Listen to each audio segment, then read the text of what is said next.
Salut, c'est encore moi, Jade Thomas. Si vous ne le savez pas encore, bienvenue sur ma chaîne YouTube dédiée aux plantes, aux potagers et aux petits jardins d'intérieur. On me conseille toujours de demander aux spectateurs de s'abonner et de liker en début de vidéo, alors voilà, je le fais. N'hésitez pas à me soutenir. Bon, je sens que je commence à trop parler.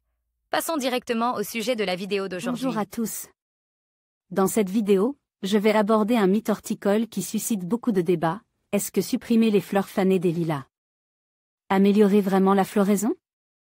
Je vais partager avec vous mes réflexions et mes expériences personnelles sur ce sujet, ainsi que quelques conseils pratiques pour prendre soin de vos lilas. Restez avec moi pour découvrir si cette technique est vraiment efficace ou si elle n'est qu'une idée reçue. C'est parti! Par Larry Hodgson, 12 juin 2018. Mythe horticole. Supprimer les fleurs fanées des lilas améliorer la floraison. Supprimez les fleurs fanées des lilas si leur présence vous dérangeait, mais ne prétendez pas que cette taille est de la moindre utilité pour la plante. Source: www.Thriftifin. Comme parmi les mythes les plus tenaces en horticulture, il y a celui qui dit qu'il faut supprimer les fleurs fanées du lilas commun. Syringa vulgari, pour augmenter la floraison de l'année suivante. Pourtant, c'est faux. Supprimer les fleurs fanées ne vous donnera pas une seule fleur de plus l'année suivante. Je sais que plusieurs vont m'accuser de mentir, on ne s'attaque pas impunément à un mythe horticole. Souvent, ils vont offrir, en preuve, le fait qu'ils n'ont pas supprimé les fleurs de leur lilas l'an dernier et que, regardez bien, il n'a presque pas fleuri ce printemps. Mais il faut se rappeler que la floraison d'un lilas commun, du moins pour la plupart des cultivars, est plus ou moins bisannuelle. La plupart du temps, il y a une année de floraison abondante suivie d'une année de floraison faible et vous ne pouvez rien faire pour corriger cela. C'est la nature de la plante de se comporter ainsi. Ces capsules sont-elles vraiment si offensantes à la vue que vous vous sentez obligé de monter sur un escabeau et de risquer votre vie afin de les supprimer? Source: Brian Johnston, www. Microscopie UK. Org. UK. Si vous dites que vous supprimez les fleurs fanées du lilas parce que la présence des capsules de graines vous dérangeait, là je vous l'accorde. Vertes au début, brunes à la fin de la saison, elles ne sont ni très jolies, ni très laides, non plus. Personnellement, la présence de quelques capsules de graines ne m'a jamais dérangé. Et tant mieux, car comme jardinier paresseux, je tiens à travailler le moins possible. Laissez Dame Nature faire son travail, voilà ma devise.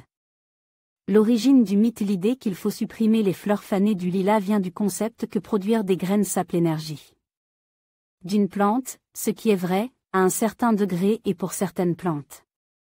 En fait, c'est surtout le cas chez les plantes de courte vie, notamment les annuelles. Ces végétaux doivent absolument produire des semences pour assurer la survie de leur lignée. Si on supprime leurs fleurs, ils vont généralement refleurir rapidement dans un effort pour se multiplier.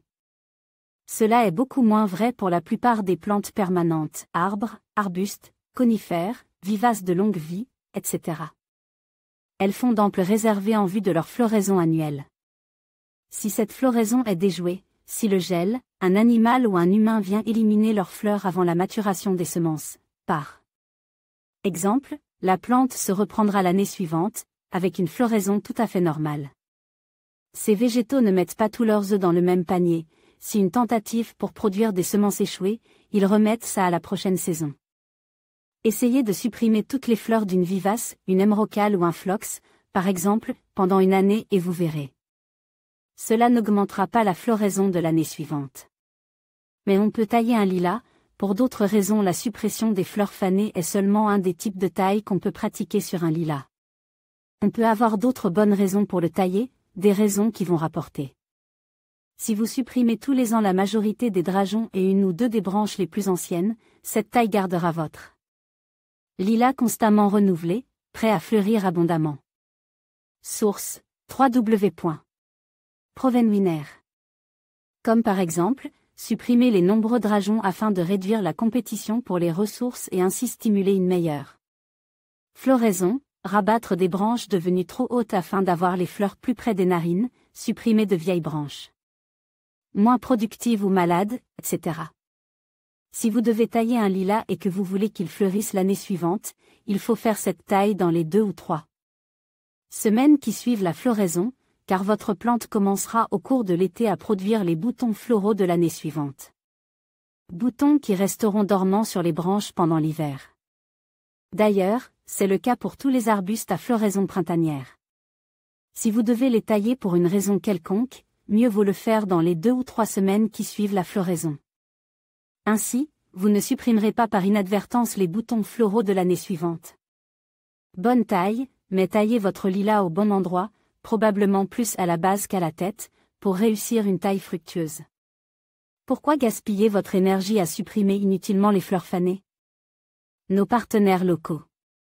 En conclusion, bien que l'idée de supprimer les fleurs fanées des lilas pour améliorer la floraison soit répandue, il est essentiel de comprendre que cette pratique n'est pas toujours nécessaire. Les lilas ont leur propre cycle de croissance et de floraison, et il est souvent plus bénéfique de les laisser se développer naturellement. En respectant leurs besoins et en leur offrant les soins appropriés, vous pourrez profiter d'une floraison abondante et éclatante chaque année. Merci de nous avoir rejoints pour explorer ce mythe horticole, et n'oubliez pas de partager vos expériences avec vos lilas.